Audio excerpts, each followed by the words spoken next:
फेरि पनि सिडियो नेटवर्क मार्फत म विजय लोन एउटा काव्यकोशिनी लिएर उपस्थित छु र विशेष गरी 10औं श्रेणीका नानीहरूलाई मेरो पक्षबाट स्नेही अभिवादन साथै सुप्रभात।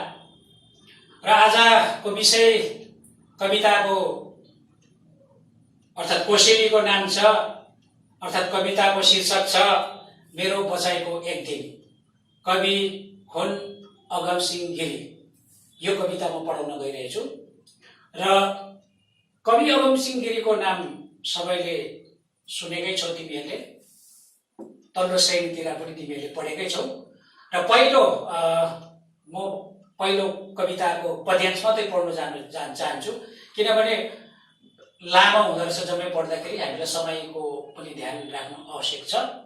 र नानीहरूलाई म एउटै कुरा फेरि पनि दोहोऱ्याउन चाहन्छु, सो के हो भनेदेखिलाई जति पनि हाम्रा नानीहरू छन् दुर्गम क्षेत्रमा छ, विशेष गरी हाम्रो गोरुबथान अभियोग हाई स्कुलमा पढ्ने हाम्रा नानीहरू दुर्गम क्षेत्रमा छन् र नानीहरूलाई जसकोमा पुग्नु सम्भव हुँदैन यो अनलाइन क्लासको जुन चाहिँ एउटा व्याख्या गरिँदैछ, त्यो उहाँको महानुभावहरूलाई, उहाँका स्थानीय महानुभावलाई पनि म आग्रह गर्दछु कि कमसेकम युट्युब च्यानलमा, सिडियोको युट्युब च्यानलमा तपाईँहरूले गएर हेर्न सक्नुहुन्छ र त्यो आजै भएन भने भोलि सक्नुहुन्छ, पर्सि सक्नुहुन्छ र तपाईँहरूले त्यसलाई नानीहरूले घरिघरि पनि हेर्नु सक्नुहुन्छ।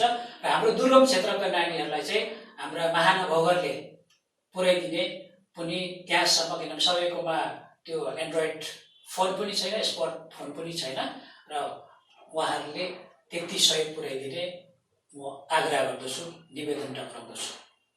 र मेरो आज पढाउने यो कविताको पढाउने क्रममा आज दोस्रो कविता, मैले भने अघि नै भनिहालेँ, दोस्रो कविता, दोस्रो कोसेली।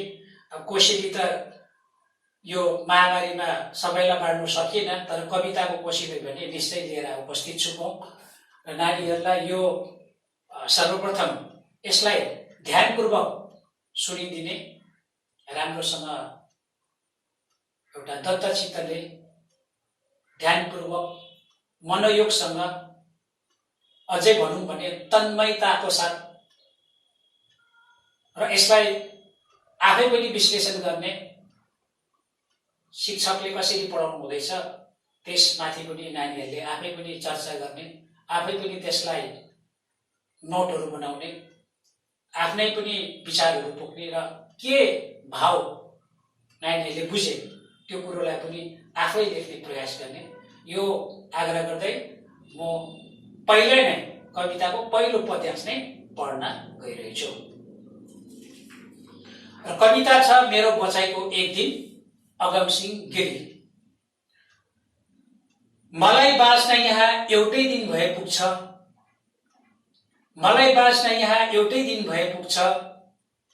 धेरै वर्ष फुलेको अल्छी आयु, निष्क्रियताले निलेको निश्चल सुसुप्त अकर्मण्य, चाहिएन बुढा दिनहरू, निधालु आकांक्षा, अल्छी आशा लिएर उभिने घातक क्षणहरू, दुश्चिन्ता, विरक्ति, व्यथै व्यथा, ओसारी ओसारी ल्याउने चाहिएन छिमल्यका थुप्रै बेलाहरू। मलाई बाँच्न यहाँ एउटै दिन भए पुग्छ। र म यो कवितालाई बुझाउन चाहन्छु र कविताबारे मैले अस्ति नै भनिहालेँ, देशभरिमा पढाउँदाखेरि कविताको भावार्थ बुझ्नु आवश्यक छ, शब्दलाई बुझ्नु आवश्यक छ र त्यो शब्द भावार्थ नानीले बुझ्ने कोसिस गर्ने। र कविता सुरु गर्नु अघि म कविको संक्षिप्तमा परिचय दिन चाहन्छु। कवि अगमसिंह गिरी। कवि अगमसिंह गिरी नानीहरूलाई थाहा छन्, कवि अगमसिंह गिरीको जन्म चाहिँ दार्जिलिङमा 27 दिसम्बर 1927 मा भएको। 27 दिसम्बर 1927 मा भएको दार्जिलिङमा, अर्थात् हाम्रो दार्जिलिङे कवि है। यो कुरा नानीहरूले बुझ्नु पर्यो, एमसिक्यूमा आउन सक्छ कि हाम्रा कवि गिरीको जन्म चाहिँ कहिले भएको थियो भन्ने, यो एमसिक्यूको लागि पनि याद गर्ने। अनि यसलाई अस्ति पनि मैले भने कतिवटा कुरा हामीले ख्याल गर्नुपर्छ नानीहरूले कि कतिवटा कुरा दजाएर टेली गरेर 1927 मा जन्मिने कवि कथाकार या यो हाम्रो सिलेबसमा परेको पाठ्यक्रममा हाम्रो 10औं श्रेणीको नेपाली पाठ्यक्रममा परेको कवि लेखक साहित्यकार कथाकारको चाहिँ कसको परेको छ त्यो एकपल्ट ख्याल गरे भने सबै कुरो थाहा हुन्छ। अलिकति त्यसलाई ट्याक्टफुल्ली अलिकति बुझेर अलिकति त्यसलाई ट्याली गरेर दजाएर हेर्यो भने नानीहरूलाई धेरै सुविधा हुन्छ। के भन्न चाहन्छु भनेदेखिलाई जस्तो 27 डिसेम्बर 1927 मा जन्म भयो कवि अगमसिंह गिरीको दार्जिलिङमा। अब अर्को कवि कोही छ निश्चय छ, अर्को कवि बिहान कविता लेख्नुहुने यो कवि वीरेन्द्र सुब्बा, उहाँ पनि सन् 1927 मै उहाँको पनि दार्जिलिङमा जन्म भएको। अब रह्यो कथाकारमा कोही छन्, कथाकारमा पनि निश्चय छन्। कथाकारमा हेर्नुहोस् डाक्टर इन्द्रबहादुर राई है, रातभरि हुरी चल्यो भन्ने कथा तिमीहरूको पाठ्यक्रममा छ, पढि पनि सकेको छौ। हाम्रो नानीहरूले पनि अस्तिको लकडाउनको बीचमा पनि म गएर अलिकति नानीहरूलाई पढाइ पनि सकेको छु, नानीहरूलाई पनि थाहा छ। त उहाँको पनि 1927 हो। र अझ अर्का ठुला साहित्यकार, मानिएका साहित्यकार, संगत कथा लेख्ने, संगत कथाका कथाकार हुनुहुन्छ बद्रीनारायण प्रधानज्यू। त भनेपछि यहाँ 4 जनाको चाहिँ 1927 मिले है। 2 जना कविको कवि गिरी, कवि वीरेन्द्र, यतापट्टि कथाकार इन्द्रबहादुर राईज्यू, अनि यतापट्टि हाम्रो बद्रीनारायण प्रधानज्यू। 1927 मा जन्मिनेहरू चाहिँ महान साहित्यकार भएको रहेछ हाम्रो त नेपाली साहित्यमा नि ठुला। अब गिरी पनि त्यस्तै कवि है, वीरेन्द्र सुब्बा पनि त्यस्तै कवि, महान कवि, चित्रकार, संगीतकार, इन्द्रबहादुर राई त्यस्तै कथामा आख्यानमा नेपाली साहित्यमा एकदमै लोकप्रिय कथाकार, आख्यानकार, अनि बद्रीनारायण प्रधान सर पनि भयङ्कर एकजना प्रगतिवादी साहित्यको रूपमा हाम्रो नेपाली साहित्य संसारमै परिचित छन्। भनेपछि 4 जना, 2 जना कथाकार, 2 जना कवि, दजाएर हेर्नुहोस्, नानीहरूले हेर्ने त याद भइहाल्छ। यो प्रकारले पनि हेर्ने, यो एउटा कुरा। अब कवि गिरीको बारेमा म अलिकति संक्षिप्तमा भन्न चाहन्छु। मैले जन्म भनिहालेँ, मृत्यु पनि म भनिहाल्छु। मृत्यु चाहिँ 1971 मा। अब मिति त्यो हेर, जम्मै कुरा यहाँबाट भन्नु हुँदैन, मिति तिमीहरूले हेर्नुपर्छ, दिनाङ्क म भन्दिनँ। 1971 अनि कति वर्षको उमेरमा? मात्र 44 वर्षको उमेरमा उहाँको मृत्यु भयो। 44 वर्ष, 50 पनि पुग्नु पाएन। 50 वसन्त पनि गिरीले टेक्नु भएन। तर 44 वर्षभित्रमा 25 वर्ष चाहिँ उहाँको काव्य साधना रहेको छ। काव्य साधना भनेको कविता, कथा जे पनि उहाँले लेख्नुभयो, जे पनि उहाँले खण्डकाव्य जे पनि लेख्नुभयो, त्यो काव्य साधना चाहिँ 25 वर्ष रहेको छ। नानीले याद गरे 25 वर्षभित्र उहाँले लेख्नु भएको छ। अनि सर्वप्रथम सन् 1946 मा गोर्खाको जय होस् भन्ने कविता 19 वर्षको उमेरमा एउटा कविता लेख्नुभयो। हेर, फर्स्ट पहिलो कविता गोर्खाको जय होस् भन्ने कविता लेख्नुभयो। यहाँबाट कविता यात्रा उहाँको काव्य साधना सुरु भएर गयो। त 25 वर्षमा उहाँले खण्डकाव्य लेख्नुभयो, धेरै है कविताहरू लेख्नुभयो। तर कम्ती उमेरमा 1944 वर्षमा मात्रै उहाँको मृत्यु भयो है। सँगसँगै अब 1971 मा मृत्यु भएको कारणले गर्दाखेरि उहाँ धेरै लामो दीर्घायु रहेन। तर सँगसँगै त्यो प्रकारले के भयो भन्देखिलाई उहाँले जुन उहाँलाई पुरस्कार अथवा पुरस्कृत भयो, त्यो पुरस्कृत पनि उहाँको एकदमै कम्ती छ। खालि 2टा पुरस्कार उहाँले पाउनु भएको छ। पहाडलाई मेरो कविता भन्ने रत्नश्री पुरस्कार र जलेको प्रतिबिम्ब रोएको प्रतिध्वनि, यो चाहिँ भानुभक्त पुरस्कार, भानु पुरस्कारबाट उहाँलाई अलङ्कृत गरियो। अरू खण्डका मेरो आत्मव्यथाहरू छ, युद्ध र योद्धाहरू छ, त्यो म अहिले लामो भन्नु सक्दिनँ। नानीहरूले त्यो पढ्ने, किनभने हामीले समयलाई ध्यान दिनु आवश्यक छ। र अब बुझ्नुपर्ने मुख्य कुरो चाहिँ के हो भनेदेखिलाई, कवि गिरी चाहिँ जातीयवादी अथवा जातीय भावनाले ओतप्रोत रहेको कवि मानिन्छन्, अर्थात् जातीय कवि है। नेपाली जातिको जुन दुर्दशा, नेपाली जनमानसको जुन एउटा जनकरुणा, जुन दुःख पीडा तकलिफ उहाँको कवितामा छचल्किएको छ, पोखिएका छन् र एकदमै जातीय अस्मिताका कवि, जातीय अस्मिताको अन्य उपासक, जातीय कविताका एकजना साधक र भारतीय कविहरूमा शीर्षस्थ ठाउँ ओगट्ने या त्यस ठाउँमा त्यो लोकप्रियता कायम गर्ने कवि हुन् कवि गिरी। र कवि गिरीको माध्यमबाट नै जातीयता के हो, जातिको अस्मिता के हो, अस्तित्व के हो भन्ने कवि गिरीको कविता पढेर नै जातिको अथवा जातीयवाद अथवा अस्तित्ववादी भन्ने कुरो, अस्तित्व, जातीयता भन्ने कुरो, जातीयता भावना के हो भन्ने कुरा बुझ्न सकिन्छ। र यो कविता जस्तो जुन रहेको छ, मेरो बचाइको एक दिन, मेरो बचाइको एक दिन कविता कवि गिरीले अब यसमा कुन चाहिँ हो, जस्तो कि स्वच्छन्दवादी कविता भन्छ, स्वच्छन्दवादी। अब त्यसमा म नेक्स्ट क्लासमा बताउन चाहन्छु, किनभने मलाई यो पद्यांश मलाई छोटोमा सक्नु जान्छ कि नानीहरूलाई पनि बोरिङ हुन्छ। म छोटोमा यो कविता, यो पहिलो पंक्तिलाई म शेष गर्न चाहन्छु। र जुन भाग छ अझै फेरि नेक्स्ट दोस्रो क्लास, दोस्रो उयसमा म फेरि नानीहरूलाई पढाउन चाहन्छु, किनभने समय कम्तीमा नानीहरूलाई पनि, तिमीहरूलाई पनि बोरिङ नलाग्ने, यसै पनि कम्तीमा तिमीहरूको काम हुने, कम्तीमा हाम्रो पनि काम हुने। जोस् समयलाई ध्यान राख्दै, किनकि अनलाइन क्लासमा त्यो समयलाई हामीले ध्यान आवश्यक छ। क्लासमा जस्तो तिमीहरूसँग डाइरेक्ट इन्टरेक्ट गर्न सक्दैन, अन्तर्क्रिया गर्न सक्दैन। जोस् म के भन्न चाहन्छु भने, उहाँ एकजना लोकप्रिय गीतकार पनि हुनुहुन्छ।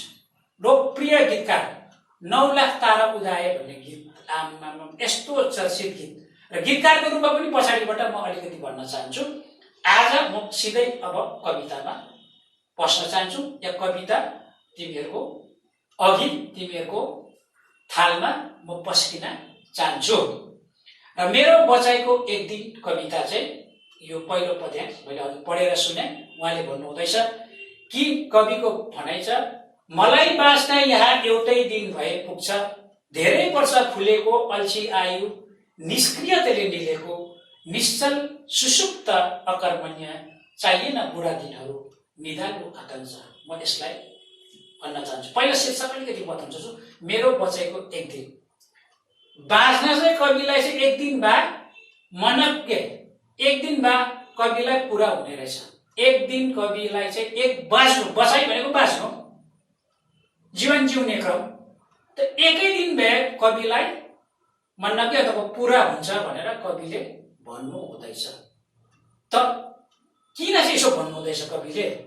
अब यो कुरा हामी शीर्षकमा अलिकति चर्चा गरौँ। शीर्षक मुनि पनि मलाई बाँच्न एउटै दिन भए पुग्छ भन्ने कुरा तल्लोपट्टि पनि कविले राख्नु भएको छ। र यहाँ मेरो बचाइको एक दिन भनेको हाम्रो जीवन, त जीवनको हाम्रो अर्थ,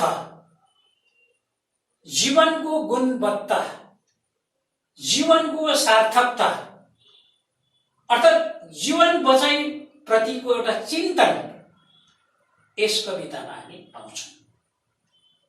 त मलाई बाँच्न यहाँ एउटै दिन भए पुग्छ भने, एउटा दिन कविलाई पुग्छ भनेर भन्नुहुँदैछ कविले।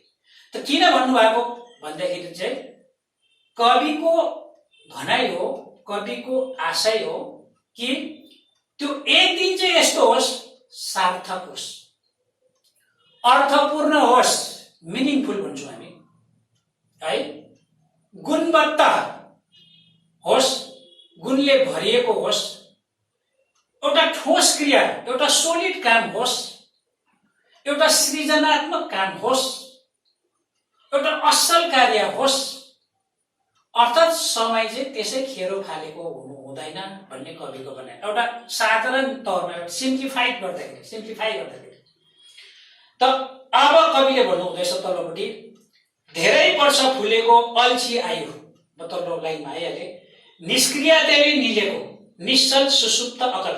धेरै वर्ष फुलेको अल्छी आयो, धेरै वर्ष फुलेको भन्दैछ तर अल्छी आयो, धेरै वर्ष लामो चाहिँ बाँचेर चाहिँ के गर्नु, त्यो अल्छे जीवन, अल्छी लाग्दो जीवन, नैराश्यको जीवन, निराशापूर्ण जीवन, कुनै ठोस काम छैन, निष्क्रिय भएर बाँच्नु, निष्क्रियताले निलेको, त्यो निष्क्रिय भएर बाँच्नु, कुनै कामै नगरिकन निष्क्रियताले निलेको, उसलाई त आलस्यले उसलाई खाइसकेको छ।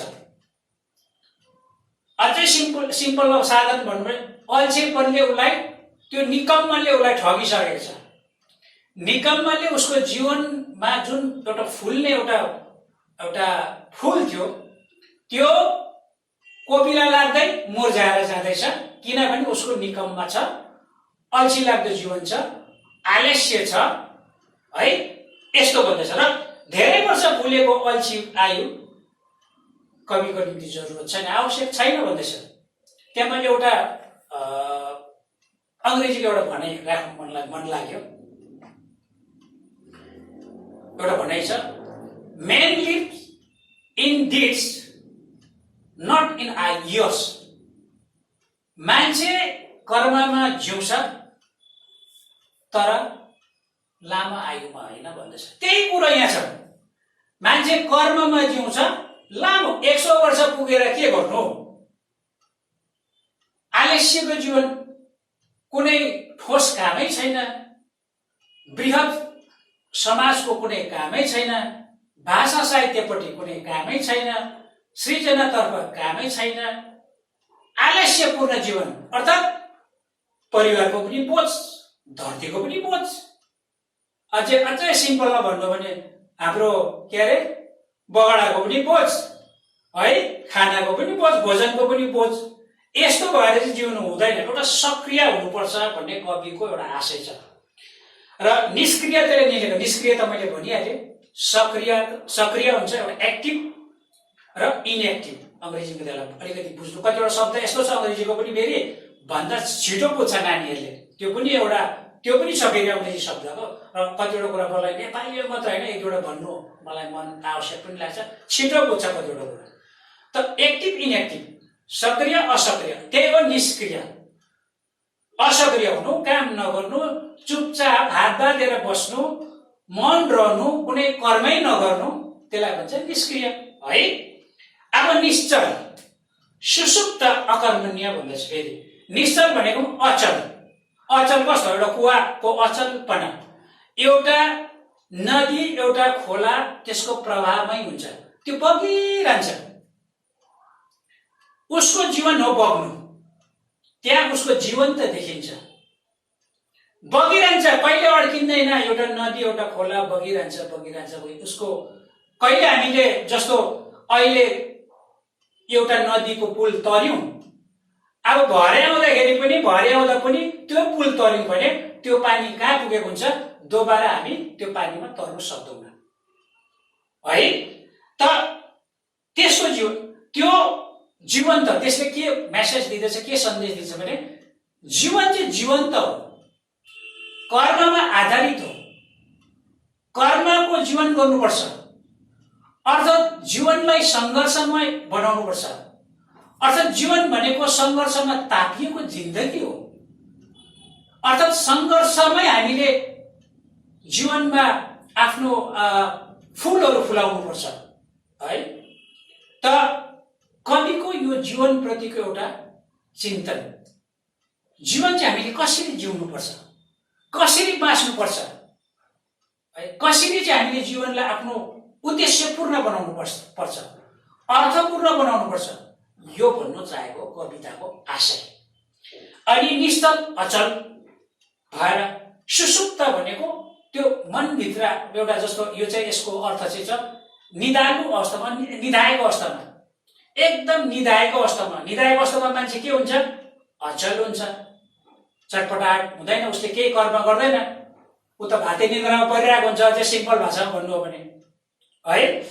त त्यस्तो सुसुप्त भनेको त्यो निदाएको स्लिपिङ कन्डिसनमा, निदाएको अवस्थामा अर्थात् ऊ कुनै उसकोमा कर्महीन भएर ऊ बसेको छ, आलस्य भएर बसेको छ। त्यस्तै अकर्मण्य भनेको अर्थ पनि के हो भनेदेखिलाई आलस्यपनै हो, अर्थात् अल्छीपनै हो, अर्थात् निकम्मै हो। केही नगरी हात बाँधेर ढुक्कैले मौन भएर बसिरहनु, कर्महीन भएर है बसिरहनु, कुनै कामै छैन। त मानिसको जीवन कर्ममा आधारित छ। मानिसको जीवनै वास्तवमा हामी सङ्घर्षको जीवन जिउनु आवश्यक छ। त्यही जीवन हामीले जिउनुपर्छ। त्यो जीवन नै एउटा जीवन्त जीवन हो। जसरी नदी र खोला बगिरहेको हुन्छ त्यसरी नै मानव जीवनले सदैव काम गरिरहनुपर्छ, कर्ममा लीन हुनुपर्छ, कर्ममा लीन भएर काम गरिरहनुपर्छ। त्यसले एउटा बृहत समाजको स्वार्थ बोकेको हुन्छ, बृहत एउटा सृजना गरेको हुन्छ, बृहत एउटा ठोस काम गरेको हुन्छ। कविको भनाइ यो हो। र चाहिएन बुढा दिनहरू निदालु आकांक्षा, त्यस्ता बुढा दिनहरू, काम नलाग्ने दिनहरू। बुढा दिन भनेको त्यो बुढ्यौली भएपछि मानिसहरू काम गर्ने नसक्ने अवस्थामा हुन्छन् है। उनीहरू झन्डै अचल अवस्थामा हुन्छन्, हात खुट्टा नलाग्ने अवस्थामा हुन्छन्। हात खुट्टा लाग्नेसम्म त म काम गर्छु भन्ने हाम्रा बुढाबुढी मान्छेहरूले, हाम्रो वृद्धहरूले भनिराखेको हुन्छन् है। त त्यस्तो अवस्थामा पनि रहेको हुन्छ। त अब कविले भन्नुहुँदैछ त्यस्ता बुढा दिनहरू, काम नलाग्ने दिनहरू है, हात खुट्टा नलाग्ने दिनहरू चाहिँ मलाई चाहिएन। एउटा ठोस काम चाहियो, अर्थपूर्ण काम चाहियो, एउटा राम्रो काम चाहियो भनेर भन्दैछ। र त्यस्तो निधालु आकांक्षा चाहिएन। त्यस पछाडि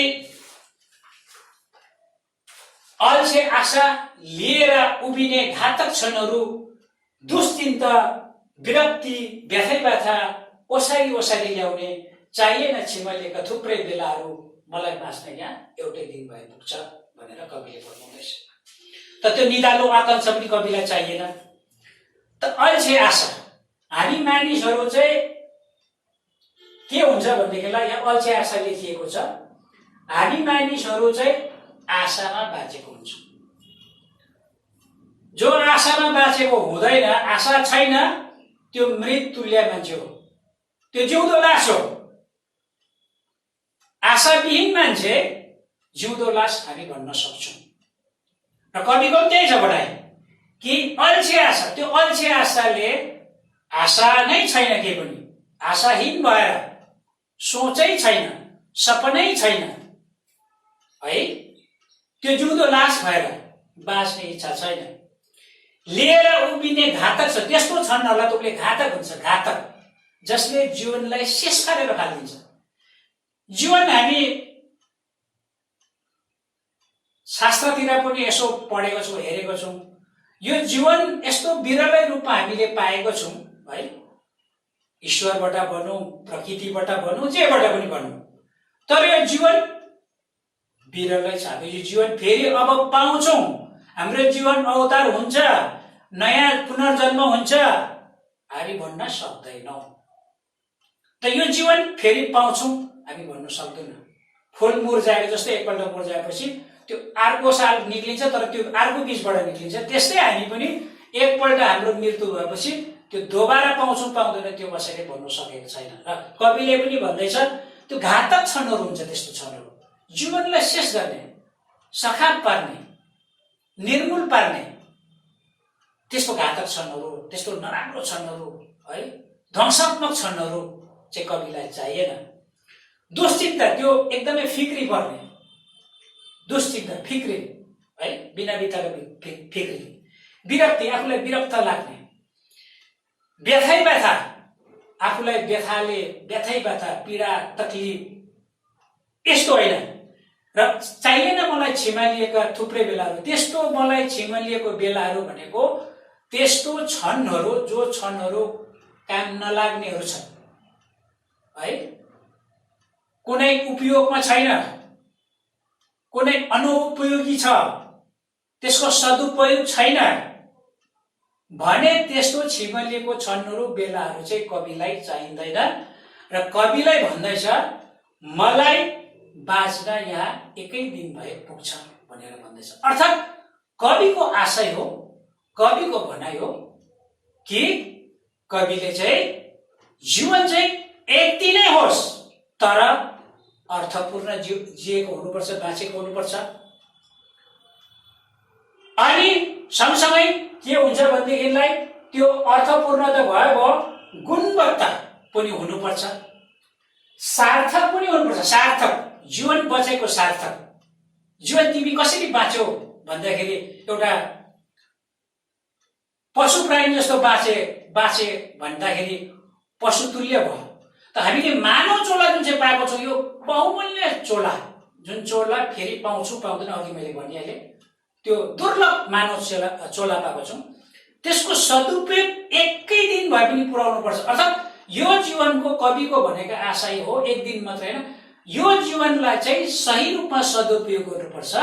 त्यो सदुपयोग चाहिँ जस्तो एकै दिन पनि हामीले ठोस कार्य गर्नुपर्छ, सकारात्मक कार्य गर्नुपर्छ, सार्थक कार्य गर्नुपर्छ, जीवनको अर्थपूर्णता हुनुपर्छ, यो कविले भन्नु चाहेको छ। र आजको यो पहिलो पद्यांशमा यति भन्दै फेरि रहल भागमा जुन छोडिएको छ कविको बारेमा पनि केही कुरा म फेरि दोस्रो क्लासमा फेरि म अनलाइन क्लासमा लिनेछु। र यति भन्दै नानीहरूबाट यो छोटोमै म नानीहरूलाई पनि बोरिङ नहोस् भनेर यो छोटोमा यो पहिलो पद्यांश यहाँ समाप्त गर्न चाहन्छु र नानीहरूलाई फेरि एउटा निवेदन गर्न चाहन्छु, यो चाहिँ घरमा बसेर एकदम तन्मयको साथ ध्यानसँग दत्तचित्तले है मन लगाएर पढिदिने, सुनिदिने अनि आफै पनि लेख्ने अभ्यास चलाउने। यति भन्दै मेरो पहिलो पद्यांश शेष गर्दछु र सबै नानीहरूलाई फेरि पनि यो महामारीको समयमा पनि यो पढ्नेतर्फ यो एउटा कुनै पनि यस्तो दुःखद क्षणमा पनि हामीले जीवनलाई चाहिँ नष्ट गर्नु भएन, महामारी भनेर हामी सिर पढेर सोध्नु भएन, हामीले चाहिँ हाम्रो उत्साहपूर्वक एकजना उत्साही भएर आशालु भएर हामीले हाम्रो जीवनलाई जीवन्त तुल्याउनको निम्ति कर्ममा हाम्रो काम गर्दै हामीले हाम्रो दायित्व र नानीहरूको चाहिँ अहिले पढ्ने दायित्व छ, त्यो दायित्व पुरा गरिदिन्छ भन्ने, वहन गरिदिनु हुन्छ भन्ने आशा गर्दै म नानीहरूबाट बिदा लिन चाहन्छु। धन्यवाद।